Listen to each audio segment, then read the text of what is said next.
You left the door open. When I moved back into my childhood home, I didn't expect it to feel so unfamiliar. Same walls. Same creaky floorboards. Same hallway. Except one thing was wrong. There was a door, always shut when I was a kid. Now, every morning, it's open. Even when I remember closing it the night before. Even when I lock it. Last night, I found a note on my nightstand. It was in my handwriting. Don't forget. Close the door before midnight. The strange part. It's dated 3 days from now. Chapter 1, The door wasn't open yesterday. The first night back felt heavier than I expected. The house hadn't changed. Same wallpaper from the 90s. Same crooked ceiling fan in the living room. Even the faint smell of old wood and mothballs was still there. It was like walking into a memory that had waited patiently for me to return. I was here to sort through Mom's things. She passed away 3 weeks ago.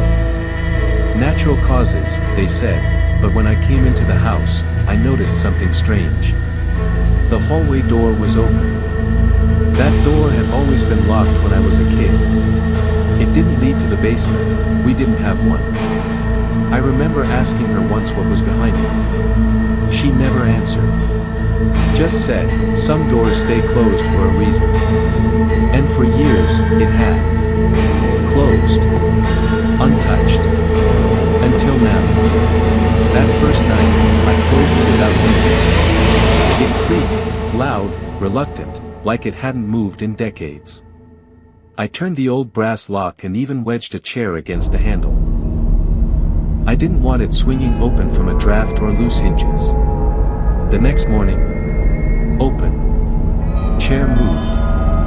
Lock undone. I stood in the hallway for a long time, staring at it. Trying to remember if I'd maybe sleepwalked. Or forgotten. But I hadn't. It wasn't just open, it was wider than before. Inside, it was dark.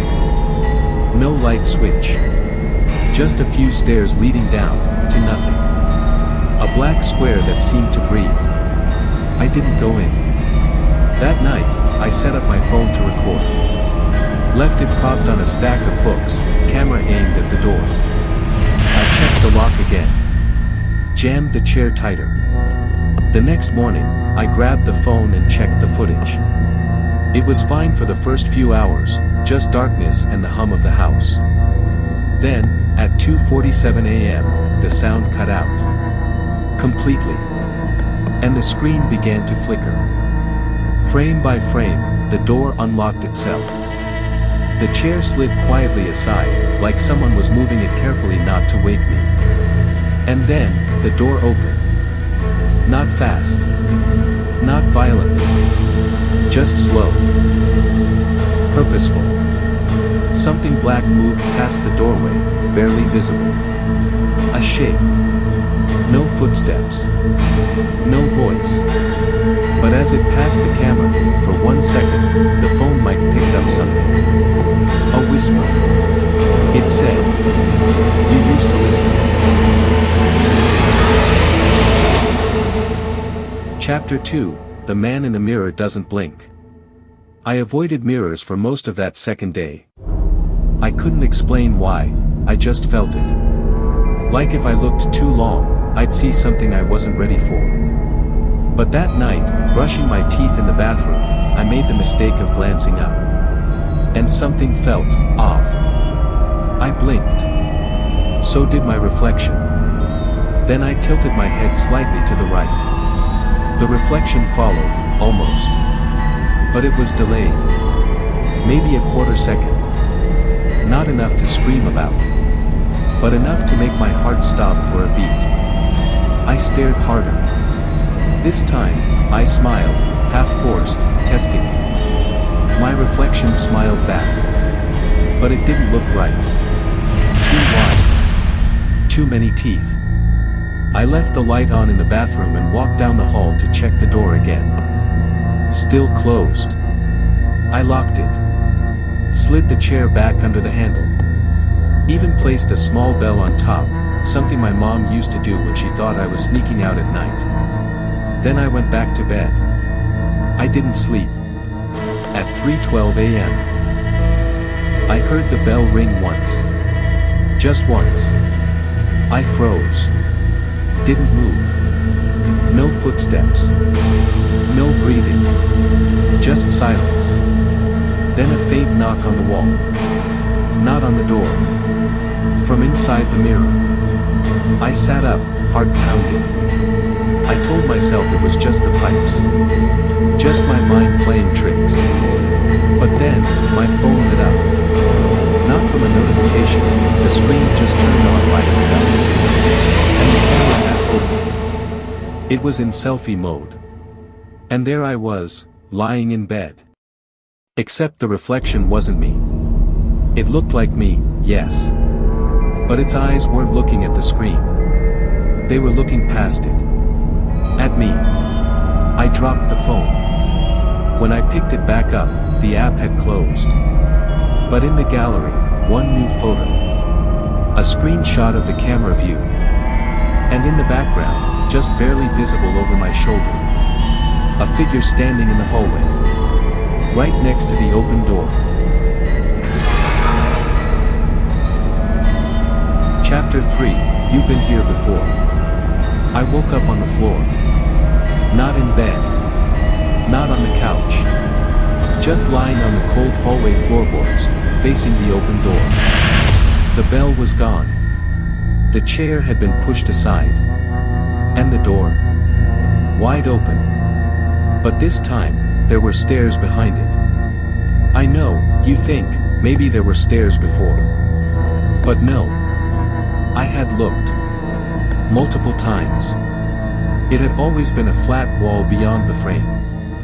Now, a spiral staircase descended into darkness, deeper than the house's foundation should even allow. I backed away. Slowly. I didn't go down. Instead, I locked the door again, this time nailing it shut. I went to the attic to find supplies, maybe old planks, anything to reinforce it. That's when I found the box. Not one I brought with me. Not one I recognized. Just a small cardboard box labeled in shaky black marker. Don't forget. Again. Inside were childhood drawings. Dozens. Some crumpled, some stained.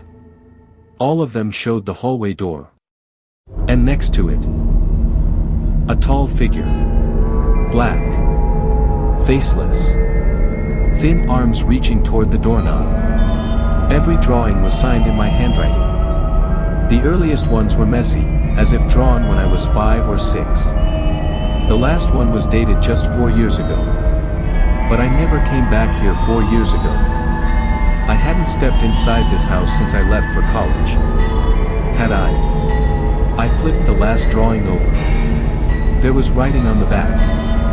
It always comes through when you forget. Close the door. Don't listen to the mirror version. And finally, you've been here before.